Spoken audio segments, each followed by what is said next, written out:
नमस्कार मित्रों, स्वागत है आपका एक बार फिर आपके अपने YouTube चैनल अथर्व एकेडमी में। दोस्तों, इस क्लास में आज हम लेकर आए हैं मध्य प्रदेश वन रक्षक जेल पहरी में 30 मई यानी कि आज के तीनों शिफ्टों के पूछे हुए प्रश्न। तो आइए शुरू करते हैं आज की हमारी क्लास।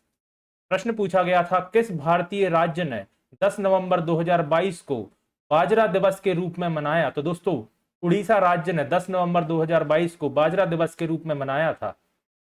बाजरा दिवस मनाने का प्राथमिक उद्देश्य बाजरा को अत्यधिक पोषक और पर्यावरण के अनुकूल खाद्य उत्पाद के रूप में बढ़ावा देना था। मुख्यमंत्री नवीन पटनायक की अध्यक्षता में उड़ीसा राज्य मंत्रिमंडल ने राज्य के आदिवासी क्षेत्र में बाजरा को बढ़ावा देने के लिए 2808.39 करोड़ रुपए की मंजूरी दी थी। उड़ीसा सरकार ने 2017 में खेतों और प्लेटों पर बाजरा के पुनरुत्थान के लिए उड़ीसा राज्य बाजरा मिशन शुरू किया था, याद रखिएगा।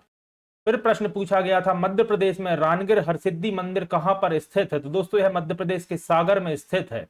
रानगिर का हरसिद्धि माता मंदिर दाहर नदी के तट पर स्थित है।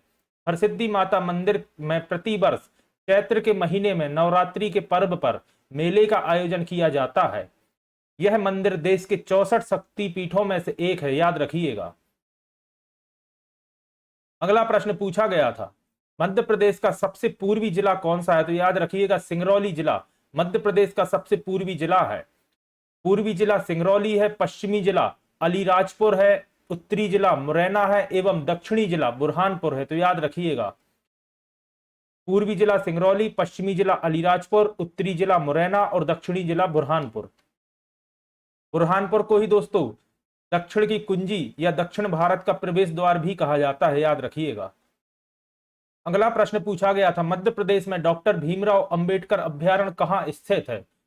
तो दोस्तों, यह मध्य प्रदेश के सागर में स्थित है। मध्य प्रदेश के सागर जिले में नया वन्य जीव अभ्यारण्य बनाने की घोषणा की गई है। यह शिवराज सिंह चौहान द्वारा की गई थी। बुंदेलखंड की प्राकृतिक और वन्यजीव प्रेमियों के लिए यह अनूठा उपहार होगा। सागर वन मंडल का 25,800 हेक्टेयर क्षेत्र अभ्यारण्य के लिए चुना गया है, जिसकी घोषणा मुख्यमंत्री शिवराज सिंह चौहान की अध्यक्षता में राज्य वन्य प्राणी बोर्ड की विगत दिनों हुई बैठक में लिया गया है। अगला प्रश्न है, मध्य प्रदेश बजट 2023 में महिला एवं बाल विकास विभाग के लिए कितनी राशि आवंटित की गई? इसका सही उत्तर था 14,686 करोड़ रुपए दिया गया है, याद रखिएगा। अगला प्रश्न है, समृद्धि योजना 2022-23 को किसने लॉन्च किया? तो दोस्तों, यह दिल्ली के उपराज्यपाल विनय कुमार सक्सेना द्वारा इसे लॉन्च किया गया था, समृद्धि योजना।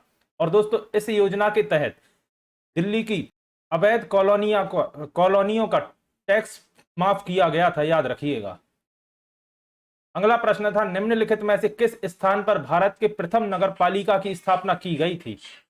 इसका सही जवाब होगा मद्रास नगर निगम। वर्ष 1687 में भारत की पहली नगर निगम की स्थापना मद्रास में की गई थी। चेन्नई नगर निगम को पहले मद्रास नगर निगम के रूप से जाना जाता था। यह एक नगरीय निकाय है जो भारत के चेन्नई शहर को नियंत्रित करता है। यह ग्रेट ब्रिटेन के बाहर राष्ट्रमंडल राष्ट्रों में सबसे पुराना नगरपालिका निकाय है, याद रखिएगा। अगला प्रश्न था, भारत रत्न की शुरुआत कब की गई थी? तो दोस्तों, भारत रत्न जो कि सर्वोच्च नागरिक पुरस्कार है, इसकी शुरुआत वर्ष 1954 में की गई थी, 1954 में। भारत रत्न कला, साहित्य, विज्ञान और सार्वजनिक सेवा के क्षेत्र में असाधारण योगदान के लिए दिए जाने वाला सर्वोच्च नागरिक पुरस्कार है।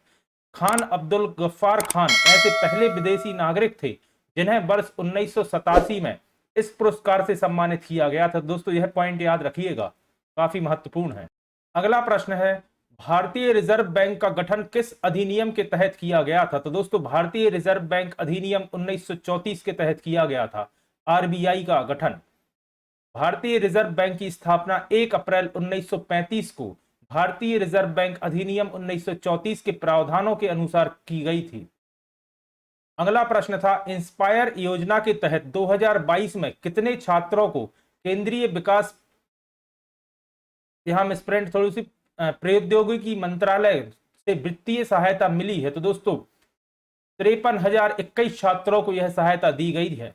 इंस्पायर का पूरा रूप होता है innovation in science pursuit for inspired research, याद रखिएगा। अगला प्रश्न पूछा गया था, राउरकेला, भिलाई और दुर्गापुर के इस्पात संयंत्र किस पंचवर्षीय योजना के तहत स्थापित किए गए थे? तो दोस्तों यह दूसरी पंचवर्षीय योजना के तहत स्थापित किए गए थे। दूसरी पंचवर्षीय योजना जो कि वर्ष 1956 से 1961 तक चली, सार्वजनिक क्षेत्र और औद्योगिकरण के विकास पर केंद्रित थी, याद रखिएगा। अगला प्रश्न पूछा गया था, प्रथम आसियान शिखर सम्मेलन कहां आयोजित किया गया था? तो दोस्तों यह इंडोनेशिया के बाली में किया गया था।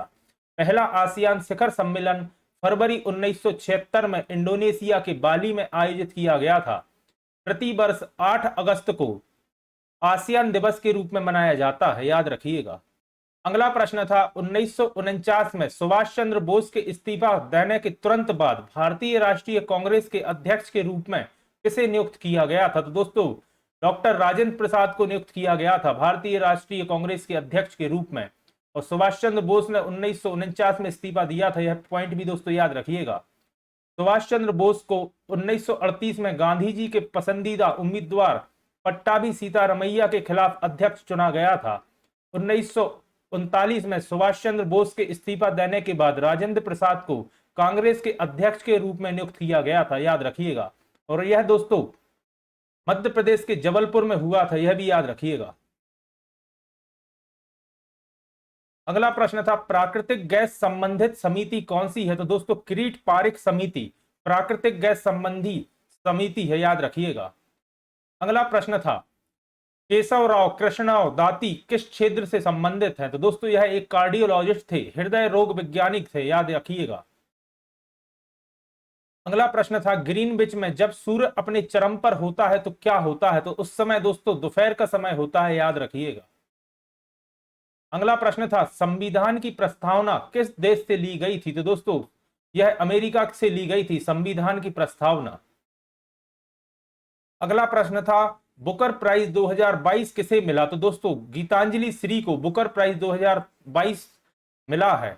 गीतांजलि श्री को उपन्यास के क्षेत्र में अंतरराष्ट्रीय बुकर सम्मान से सम्मानित किया गया, याद रखिएगा। अगला प्रश्न था, वायुमंडल में नाइट्रोजन कितने प्रतिशत होती है? तो दोस्तों 78% नाइट्रोजन होती है वायुमंडल में। फिर प्रश्न पूछा गया था, निम्नलिखित में से कौन एक बायोडिग्रेडेबल प्रदूषण है? तो दोस्तों बायोडिग्रेडेबल प्रदूषण होता है गंदा पानी, याद रखिएगा। अगला प्रश्न था, ग्रहों का नियम किसने दिया था? दोस्तों यह केपलर द्वारा दिया गया नियम है ग्रहों के बारे में। अगला प्रश्न था, the fall of A sparrow पुस्तक किसने लिखी? तो दोस्तों यह सलीम अली की पुस्तक है, the fall of a sparrow. अगला प्रश्न पूछा गया था, रक्त में कौन सा प्रोटीन पाया जाता है? तो दोस्तों हीमोग्लोबिन पाया जाता है रक्त में। अगला प्रश्न था, कोशिका के वैज्ञानिक अध्ययन को क्या कहा जाता है? तो दोस्तों साइटोलॉजी कोशिका विज्ञान को कहा जाता है, याद रखिएगा। अगला प्रश्न पूछा गया था, भारत और पाकिस्तान को कौन सी रेखा विभाजित करती है? इसका सही जवाब होगा रेड क्लिफ रेखा। भारत और पाकिस्तान के मध्य सीमा रेखा को कहा जाता है एवं भारत और बांग्लादेश के मध्य की रेखा को भी रेड क्लिफ रेखा कहा जाता है और भारत और अफगानिस्तान की मध्य की रेखा को डूरंड रेखा कहा जाता है, याद रखिएगा। सर सिरिल रेडक्लिफ ने 17 अगस्त 1947 को भारत और पाकिस्तान के बीच सीमा रेखा घोषित की थी, जिसे रेडक्लिफ रेखा के नाम से जाना जाता है।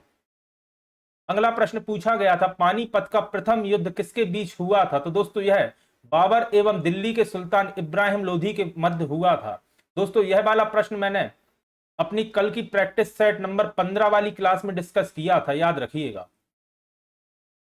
ग्वालियर में रूप सिंह स्टेडियम की स्थापना कब हुई थी? दोस्तों यह प्रश्न भी मैंने कल वाली ही प्रैक्टिस सेट की क्लास में डिस्कस किया था। वर्ष 1978 में ग्वालियर में कैप्टन रूप सिंह स्टेडियम की स्थापना की गई थी। कैप्टन रूप सिंह स्टेडियम मध्य प्रदेश का पहला दूधिया रोशनी वाला स्टेडियम है, याद रखिएगा।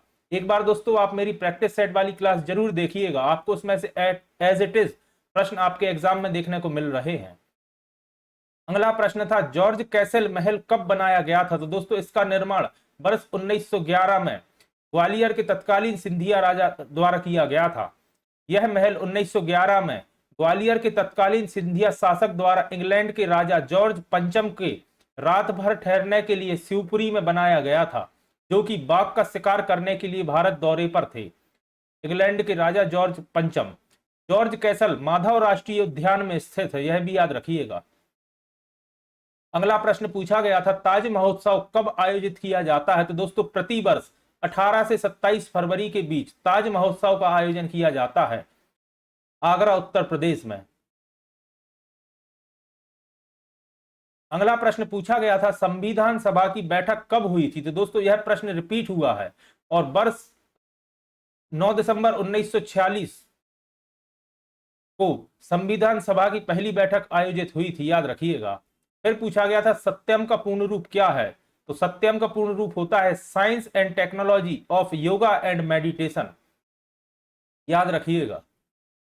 फिर प्रश्न पूछा गया था, किस कंपनी ने प्रसार भारती के साथ मिलकर स्वतंत्रता दिवस मनाने का अनुबंध किया है? तो दोस्तों दूरदर्शन एवं ऑल इंडिया रेडियो ने प्रसार भारती के साथ यह अनुबंध किया है स्वतंत्रता दिवस समारोह मनाने का। अगला प्रश्न पूछा गया था, भारत के वर्तमान वायुसेना अध्यक्ष कौन है? तो दोस्तों विवेक राम चौधरी भारत के वर्तमान वायुसेना अध्यक्ष हैं। और दोस्तों यह सभी लगभग 50% प्रश्न आपको पटवारी एग्जाम से एज इट इज देखने को मिल रहे हैं, तो एक बार आप उनकी एनालिसिस क्लासेस भी जरूर देखिएगा। विवेक राम चौधरी ने 30 सितंबर 2021 को भारतीय वायुसेना के 27वें अध्यक्ष के रूप में पदभार संभाला है, याद रखिएगा। अगला प्रश्न पूछा गया था, इंडिया स्टील 2023 का उद्घाटन किसने किया? तो दोस्तों ज्योतिरादित्य सिंधिया ने इंडिया स्टील 2023 का उद्घाटन किया है। अगला प्रश्न पूछा गया था, किस संस्थान को G20 साइंस वर्किंग ग्रुप का सचिवालय नाम दिया गया है? तो दोस्तों भारतीय विज्ञान संस्थान बेंगलुरु को यह नाम दिया गया है। अगला प्रश्न था, नील नदी को किस देश की रीढ़ के रूप में जाना जाता है? तो दोस्तों नील नदी को मिस्र की रीढ़ कहा जाता है। नील नदी दुनिया की सबसे लंबी नदी है और यह प्रश्न भी दोस्तों पटवारी में कम से कम 3 से 4 बार पूछा जा चुका है। अगला प्रश्न पूछा गया था, 32वें बिहारी पुरस्कार से किसे सम्मानित किया गया? तो दोस्तों डॉक्टर माधव हाड़ा को 32वें बिहारी पुरस्कार से सम्मानित किया गया है। अगला प्रश्न था, 21वें संविधान संशोधन द्वारा 8वीं अनुसूची में कौन सी भाषा जोड़ी गई थी? तो दोस्तों सिंधी भाषा जोड़ी गई थी। भारतीय संविधान की 8वीं अनुसूची में कुल 22 भाषाओं को मान्यता प्राप्त है, याद रखिएगा। अगला प्रश्न था, कास्टिक सोडा का क्या उपयोग है? तो दोस्तों आप सभी जानते हैं साबुन बनाने में उपयोग आता है कास्टिक सोडा का। फिर प्रश्न पूछा गया था, पीवीसी का पूर्ण रूप क्या है? तो आप सभी जानते होंगे पॉलीविनाइल क्लोराइड पीवीसी का पूर्ण रूप होता है। और दोस्तों यह प्रश्न भी पटवारी में 3 से 4 बार पूछा जा चुका है। अगला प्रश्न था, भांगड़ा नृत्य का संबंध कहां से है? तो दोस्तों भांगड़ा नृत्य आप सभी जानते हैं पंजाब से संबंधित नृत्य है। अगला प्रश्न था, लाडली बहना योजना में कितने रुपए आवंटित किए गए हैं? तो दोस्तों 60,000 करोड़ रुपए आवंटन राशि दी गई है लाडली बहना योजना के तहत। लाडली बहना योजना के तहत महिलाओं को प्रतिवर्ष 12,000 रुपए यानी 1,000 रुपए प्रति माह प्रदान किए जाएंगे। मध्य प्रदेश सरकार द्वारा योजना के कार्यान्वयन के लिए 5 वर्षों में 60,000 करोड़ रुपए की राशि पात्र महिलाओं को आवंटित की जाएगी, याद रखिएगा। अगला प्रश्न था, सुंदरबन राष्ट्रीय उद्यान कहां स्थित है? तो दोस्तों यह पश्चिम बंगाल में है, याद रखिएगा। फिर प्रश्न था, सूर्योदय में कौन सी संधि है? तो दोस्तों सूर्योदय में गुण संधि होती है। अगला प्रश्न था, औद्योगिक प्रदूषण किसके कारण होता है? तो दोस्तों लाइकेन्स के कारण औद्योगिक प्रदूषण होता है। अगला प्रश्न पूछा गया था, जल में घुलनशील विटामिन कौन सा नहीं है? तो दोस्तों विटामिन के, विटामिन ई, विटामिन डी एवं विटामिन ए जल में घुलनशील विटामिन नहीं होते, यह वसा में घुलनशील विटामिन है। एवं विटामिन बी और विटामिन सी जल में घुलनशील विटामिन होते हैं। दोस्तों यह प्रश्न भी पटवारी में कम से कम 8 से 10 बार पूछा जा चुका था और यह आज भी रिपीट हो गया। इसकी एक ट्रिक भी रहती, कीड़ा से इसको याद रखिएगा, वसा में घुलनशील, और बाकी बी और सी जल में घुलनशील होते हैं। तो दोस्तों ये थे वह प्रश्न जो मुझे आज स्टूडेंट के माध्यम से मिल सके हैं। आशा करता हूं आपके लिए उपयोगी साबित होंगे। साथ ही अगर आपने हमारे चैनल पर प्रैक्टिस सेट की क्लासेस नहीं देखी है अभी तक, तो एक बार उन क्लासेस को जरूर देखिएगा। उनमें से आपको काफी प्रश्न एज इट इज आपके एग्जाम में देखने को मिल रहे हैं। और साथ ही अगर आप कहें तो मैं पटवारी में आए हुए सभी जीके, साइंस, इंग्लिश एवं हिंदी के सभी प्रश्नों की एक मैराथन क्लास बनाकर चैनल पर अपलोड कर दूंगा। अगर आप कहें तो कमेंट बॉक्स में जरूर बताइएगा। अगर आप चैनल पर नए हैं और अभी तक आपने चैनल को सब्सक्राइब नहीं किया है तो चैनल को सब्सक्राइब करें। अगर आज की वीडियो आपको पसंद आई है तो वीडियो को लाइक करें और ज्यादा से ज्यादा लोगों तक शेयर करें। धन्यवाद दोस्तों।